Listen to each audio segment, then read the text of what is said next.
what happened at 9/11 is we didn't have a strategy, we didn't have bipartisan agreement, we didn't have American understanding of it, and we had instead a policy coup in this country. A coup.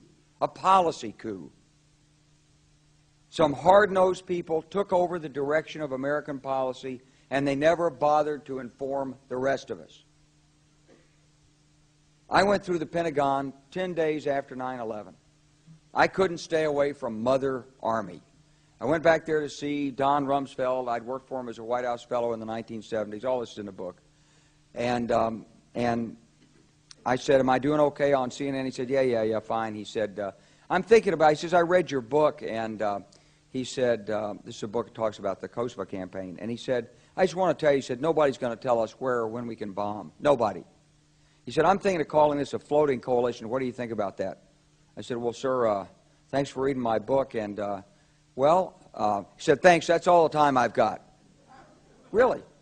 And I went downstairs. I was leaving the Pentagon, and an officer from the Joint Staff called me into his office and said, I want you to know, he said, sir, we're going to attack Iraq. And I said, why? He said, we don't know. He said, I said, well, did they tie Saddam to 9/11? He said, no. And then I came back to the Pentagon about 6 weeks later. I saw the same officer. I said, why haven't we attacked Iraq? We still going to attack Iraq? He said, oh, sir. He says, it's worse than that. He said, he pulled up a piece of paper off his desk. He said, I just got this memo from the Secretary of Defense's office that says we're going to attack and destroy the governments in 7 countries in 5 years. We're going to start with Iraq, and then we're going to move to Syria, Lebanon, Libya, Somalia, Sudan, and Iran. I said, 7 countries in 5 years. I said, is that a classified memo? He said, yes, sir. I said, well, don't show it to me. He was about to show it to me. He said, because I want to talk about it. And I sat on this information for a long time, for about 6 or 8 months. I was so stunned by this, I couldn't begin to talk about it.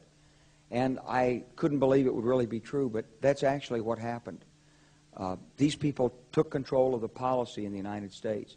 And I realized then, it came back to me, a 1991 meeting I had with Paul Wolfowitz.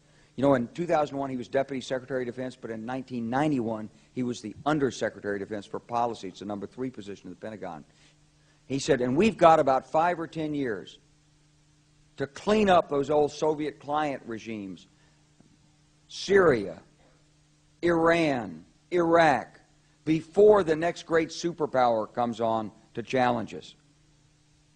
It was a pretty stunning thing. You mean the purpose of the military is to start wars and change governments? It's not to sort of deter conflict? We're going to invade countries? And, you know, my mind was spinning. And I put that aside. It was like a nugget that you hold on to. This country was taken over by a group of people with a policy coup. Wolfowitz and Cheney and Rumsfeld, and you could name a half-dozen other collaborators from the Project for a New American Century. They wanted us to destabilize the Middle East, turn it upside down, make it under our control. It went back to those comments in 1991. Now, did anybody ever tell you that? Was there a national dialogue on this? Did senators and congressmen stand up and denounce this plan? Was there a full-fledged American debate on it? Absolutely not. And there still isn't. They could hardly wait to finish Iraq so they could move into Syria. It was like a laydown. Oh, our legions are going to go in there. This wasn't what the American people voted George Bush into office. Well, they didn't actually vote him into office, but it wasn't what many of the people who... It wasn't what he campaigned on. He campaigned on a humble foreign policy, the most arrogant foreign policy in American history. He campaigned on no peacekeeping, no nation building, and here he is with Afghanistan and Iraq. It's astonishing. Whether you're a Democrat or a Republican, if you're an American, you ought to be concerned about the strategy of the United States in this region. What is our aim? What is our purpose? Why are we there? Why are Americans dying in this region? That is the issue.